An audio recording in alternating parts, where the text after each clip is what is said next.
Hi guys, welcome to Tune to Recipe. Today I'll show you how to make ghee from butter. This butter is store bought, so you can see the list of ingredients that you'll need. It's just a couple of them and you're good to go. So all you need is to take a heavy bottom pan so that you don't burn your butter and leave a kind of smoky flavor in your ghee. So just use a heavy bottom pan and this airtight container which I've cleaned and there's no moisture in it. All you need to do is empty the cubes of butter. Any store-bought butter. I'm using salted one because it gives a very distinctive taste to my ghee and I love it. You could use unsalted as well. So I'm just letting it melt in this heavy bottom pan with a medium flame on.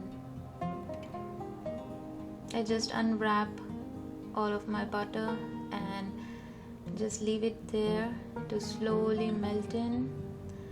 And just take care that your flame is not too high, otherwise the butter will burn fast. You'll need to stir it a little bit. Wow, that looks good. I just love the way the butter melts. It gives you that kind of satisfaction, like as if you're eating that butter, like if you're calorie conscious and you can't really eat butter. Wow, that's it. See the smooth, buttery, melted liquid. Yes. So guys, I'm using a few methi seeds. This is totally optional. I like the bitterness that it gives to my ghee, so I'm gonna add a little bit, maybe around say 10 to 12 of them, fenugreek seeds. You can, it's optional again. If you don't want, then you can just avoid it. So I mix. I can see the butter cubes are not entirely melted yet, so I just keep stirring it. Just don't go away from the like the stoves. Be somewhere close and keep a watchful eye on it because you don't want to burn the butter. Look at it, it's so silky. Wow. Yes. So after a while you'll see there's a foaming froth that has formed on top of your butter.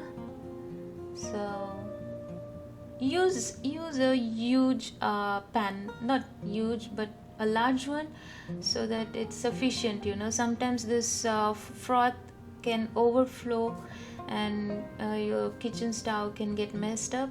So just use a quite large it depends on the butter cubes you're taking. Like if you're taking as many as I did, then you'll need at least to take this big vessel.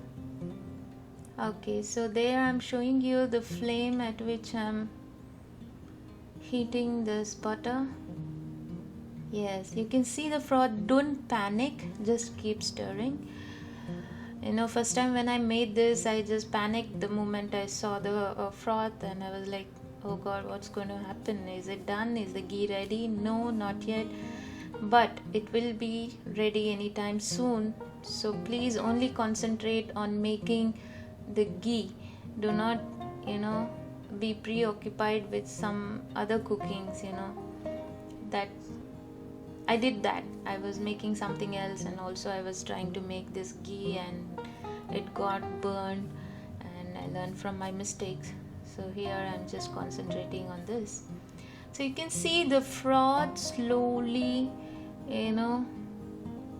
kind of disintegrating into transparent bubbles. That's a good sign. Just keep stirring here and there because I'm using salted butter, it leaves a kind of thick layer on the bottom of your vessel if you don't stir. That happens even if you're using salted one or unsalted butter. That's no difference. Okay, so here again you will feel that again the butter is coming back from the transparent bubbles to the frothy layer. So this time it's forming a bigger bubble froth.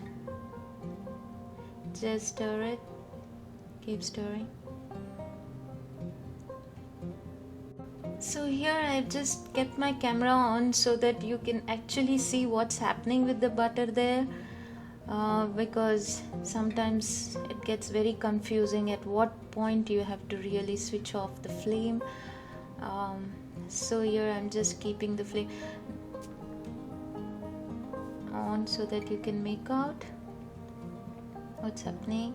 So now you can see there's some flaky kind of, white flakes that's formed on top of the froth.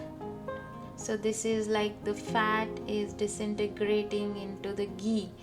So just let it boil for another maybe few minutes. There I've just added methi seeds, so those are the tiny bits that you are seeing when I stir. That's okay.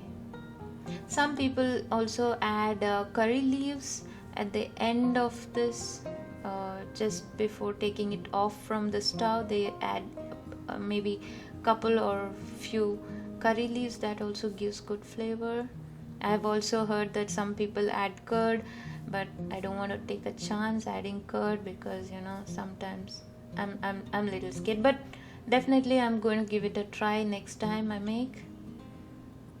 Maybe a little lesser quantity. I don't want to waste a lot of butter. Could try. You could also add garlic to make garlic flavored ghee. Depends again. So you can see now this is a very good stage where you actually can see the flakes of the fat forming on top of your butter. Rather, it's almost turning to ghee now. You can see all the liquid is totally turning transparent. Do not switch off the flame, it's not yet ready. Just keep stirring. I'll tell you exactly what point you need to switch off. Yes. Yeah, there you go. It's looking nice. Yes, it's this process is so magical that it just converts a block of butter to ghee, and it's quite fascinating to watch the whole process. And it's so cheap, like you get a block of butter and you make ghee, and it works out quite cheap for you. It's just I'm using just maybe a $4 worth of butter. And just I spend some time over it and ghee is ready. This ghee would worth about $10 if I have to get it in a supermarket. So it's worth trying this out. Yes, you can see again the bubbles are very furious right now. It's come to a good boil, and now it's telling, take me off the flame. I'm already a ghee now, but just wait for a while.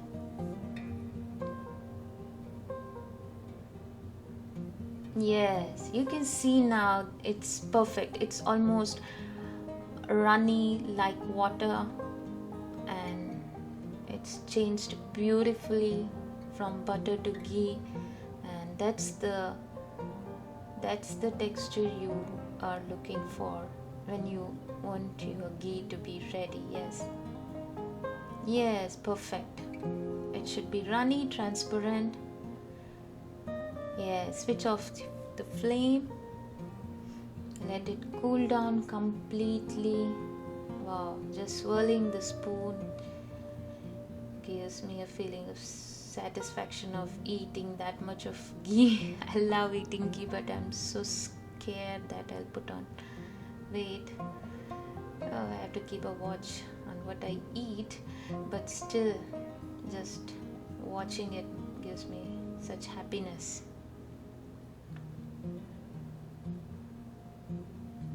But again, ghee is a very good substitute as compared to other oils, because I've heard that it has got a lot of healthy nutrients, and also if like in Indian Ayurvedic based studies also suggest to include ghee in your food, in your daily food, in fact, and it's quite healthy and nice for kids, and also everybody, like anybody can eat ghee.